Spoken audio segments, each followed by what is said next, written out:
Hello, welcome back to EPG. Of course, Greg, your host. If you've been watching this channel for a little bit, you know that I am mildly obsessed with the country of Romania for a lot of fantastic reasons. I know people from there. Um, Dracula, a whole bunch of interesting history. But one of the things, especially that I find most fascinating about it, was its Cold War history, specifically the time under Nicolae Ceaușescu, who was their dictator during that time period. One of the things that I made sure to do when I was traveling through Romania was to basically follow in his footsteps. And I took a tour, a Cold War tour of Ceaușescu, his final days. So I'd like to relay the information I got from the tour to you now. So Nicolae Ceaușescu took over in Romania. He didn't kind of move in right when the war ended, World War II. He was an underling for his boss, and his boss wanted to turn Romania into a manufacturing capital. But the powers that be in Moscow did not want that to happen, so he was invited out there for, I think it was 2 weeks, and he came back and he developed cancer and he died. So very, that's kind of the way business was done in the Soviet Union.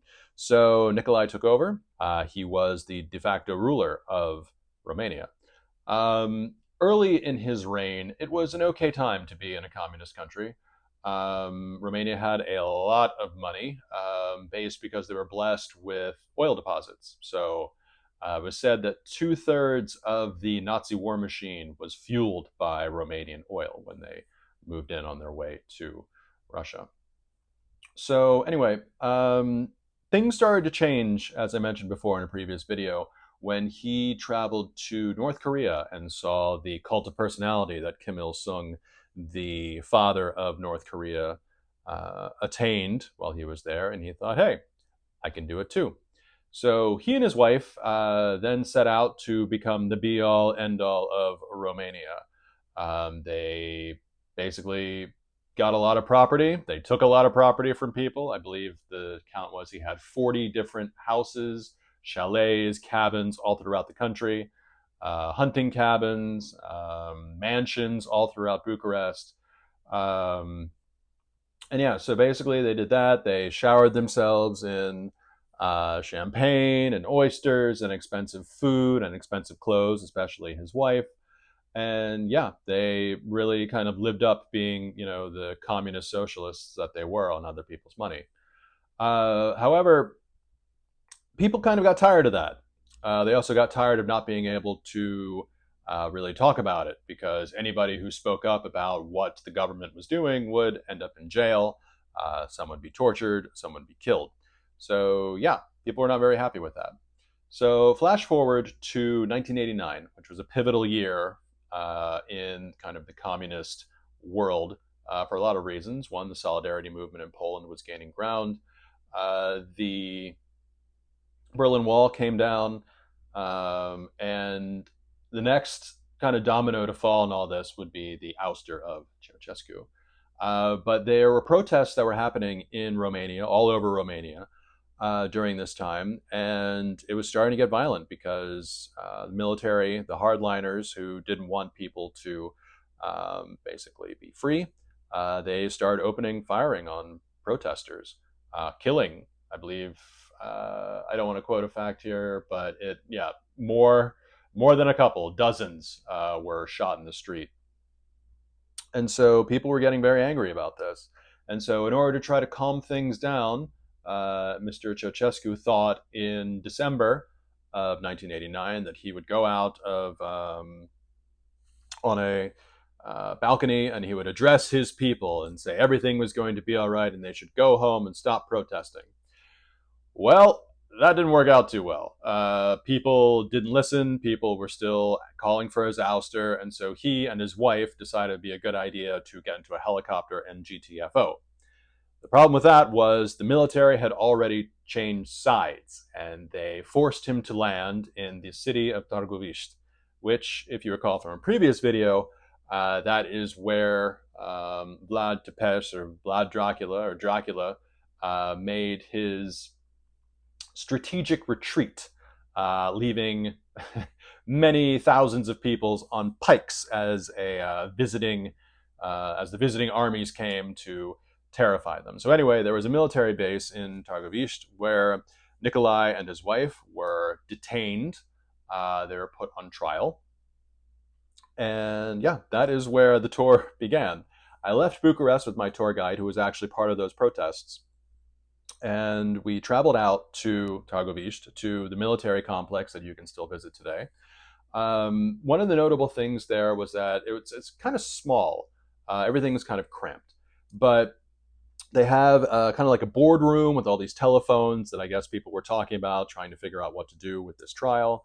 Another key, I guess, place in this was the bedroom of Nicolae and his wife. They were treated very well. The thing is that they had their own beds and their own space, and they had a place to put their clothes and stuff. But they were never left alone. There was a seat for a soldier to sit with them while they slept, to be in that room 24 hours a day, so that they couldn't, take an early exit. So anyway, there was also another part of this where there was the trial room. So these people were put on trial quite immediately, and they were found guilty also quite immediately of crimes against Romania, some genocide, lots of different crimes that they were found guilty of. And then they were just walked around right out back, put against the wall, and Nicolae Ceaușescu and his wife were executed. All of this you can see on YouTube. I'm putting a couple of kind of still frames. I'll put a link to the video if you are interested in watching the goings on of that. But one of the things too, especially so that's where the tour began. We went out and we went to this base, and then we came back into the city. So it's about an hour and a half away from Bucharest. So 3 hours in the car. Got to talk with my guide about it, and he said that he was actually out in those protests with friends, and one of his friends got shot in the head right next to him from a stray bullet. So that definitely kind of marked a pivotal moment in his life, and really kind of showed him that he really knew what he was talking about regarding this tour. So we headed back to the city, and I actually got to tour one of Ceaușescu's mansions. And when I say this was opulent, I mean, just imagine people starving to death outside of your door because there was no food, because the food that you were growing was being paid for your debts abroad, and there was no food on the shelves. People weren't doing well. But yeah, gold leaf in your house, having a swimming pool, jacuzzi, having full closets, having beautiful furniture. It's just, yeah, it was just so different, the way that Ceaușescu lived versus the people that he was in charge of. And finally, the tour ended at Ceaușescu's grave. Again, I'll put all the GPS coordinates of everything into the description down below. But I believe his body was exhumed when he was first buried and hidden for a little bit because they didn't want people desecrating his grave. And then they buried Nicolae and his wife together in this graveyard. Now, a lot of people are thinking, why would they need to kill, this very old man and his wife? A lot of people thought that, especially with the revolutionary fervor, that it would be a good kind of bookend, especially with all the terror that he caused. And Elena was right up there with him causing terror. She was kind of like a Lady Macbeth in the whole thing, where she would decide what would happen to people. So yeah, basically that is the tour that I took.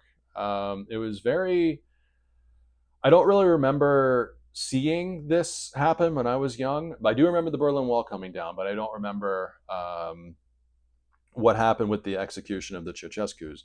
But yeah, it was really something to be and actually touch a piece of history like that. So I just want to say, if you are in Romania and you want to take a fantastic Cold War tour of the life and death of Nicolae Ceaușescu, sign up for it, buy a tour. So thank you very much for your time, and get out there.